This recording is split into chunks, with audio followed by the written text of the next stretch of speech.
Hi friends, சிறுகடிகா செலவர்ஸ். இன்றைக்கான episode என்னென்னு கேட்கறதுக்கு நீங்கள் ரெடியா? நான் சொல்கிறதுக்கு ரெடி. மீனாவும் முத்துவும் ஒரு மண்டபத்துக்கு போகிறாங்க. ஆல்ரெடி டெக்கரேஷன் பண்ணுறேன்னு சொல்லி ஒரு மண்டபம் இருந்துச்சு, அங்கே தான் இந்த மாதிரி போய் கேட்குறாங்க. டெக்கரேஷன்லாம் கொண்டு வந்திருக்கேன் சார், ஏதாவது ஆர்டர் இருந்தால் கொடுங்க அப்படின்னு சொல்லி கேட்கறதுக்காக போகிறாங்க. அப்போது நானும் வரேன் அப்படின்னு சொல்லிட்டு முத்து சொல்லுவான். இல்லை நீ வேண்டாம், நானே பார்த்துக்கிறேன், நீங்கள் போங்க. நான் தனியாக போனால் தான் எனக்கும் பெருமையாக இருக்கும். ஒரு பொண்ணு தனியாக வரேன், நீங்கள் வந்தீங்கன்னா எனக்கும் இதுவாக இருக்கும்ல, நீங்கள் போங்க நான் பார்த்துக்கிறேன் அப்படின்னு சொல்லி அனுப்பிச்சி வைக்கிறா.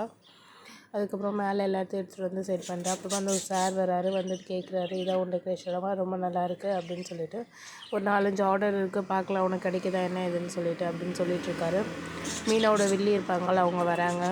வந்துட்டு ஆல்ரெடி பேப்பரில் பார்த்துட்டு இந்த வீட்டு மண்ணெல்லாம் பாரு, நான் பேசி வைக்கிறேன் அப்படின்னு சொல்லிட்டு சொல்கிறாங்க. அதுக்கப்புறமா உள்ளே வந்துட்டு, என்னம்மா இது சொப்பு சாமா மாதிரி இருக்குது, கலர் பேப்பரில் ஜிக்னா பவுடர் தூவி எடுத்துகிட்டு வந்திருக்க அப்படின்னு சொல்லி கிண்டல் பண்ணுறாங்க. இது என்னோடய முயற்சி, என்னை பிடிச்ச என்னோடய முயற்சி பிடிச்ச ஆர்டர் வந்தால் வரட்டும், நீங்கள் எதுவும் பண்ணாதீங்க அப்படின்னு சொல்லிட்டு பேசிகிட்ருக்கான். அதுக்குள்ளே அவனோட அடியாள் எல்லாத்தையும் எடுத்துகிட்டு போய் குப்பையில் போடுறான். போட்டுட்டு, இதுவே என் புருஷன் இந்த இடத்துல இருந்துச்சுன்னா உங்கள் 4 பேரையும் தூக்கி போட்டிருப்பான், இந்த அட்டை பேப்பர் தூக்கிறதுக்கே உங்களுக்கு 4 பேர் தேவைப்படுது அப்படின்னு சொல்லிடுவாள். அதுக்கப்புறமா இங்கே எடுத்துகிட்டு வெளியே போயிடுவேன் எல்லாத்தையும். அதுக்கப்புறம் பார்வதி ஆண்டி கூப்பிடுவாங்க.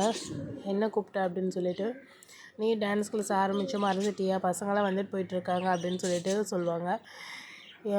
வீட்லேயே ஒரு பிரச்சனை, நான் என்ன பண்ணுறது அப்படின்னு சொல்லிட்டு விஜயா சொல்லிகிட்ருப்பாள். அதுக்கப்புறம் என்ன பிரச்சனைன்னு கேட்கும்போது எல்லாத்தையும் நடந்ததெல்லாம் சொல்லுவாள். இந்த மாதிரி ரோகிணி பணத்தை எடுத்துகிட்டு போனாங்கல்ல, அதில் தான் இந்த கடை ஓப்பன் பண்ணியிருக்காங்களா, ரோகிணியோட அப்பா பணத்துலலாம் இல்லையா, எப்படி போய் சொல்லியிருக்காப்பா, நான் எவ்வளோ அவன் மேலே பாசம் வச்சேன், அவளை நான் மருமக மாதிரியாக பார்த்தேன், பொண்ணு மாதிரி பார்த்தேன் அப்படி இப்படின்னு சொல்லிகிட்ருப்பா.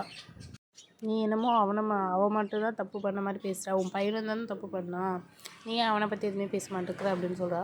அவனுக்கு ஒன்றுமே தெரியாது, அவன் சின்ன பையன் அப்படின்னு சொல்லிட்டு. ஆமாம் 3 வயசு பையன்தான் அப்படின்னு சொல்லிட்டு சொல்லுவான். பார்வதி ஆண்டி சொல்லுவாங்க.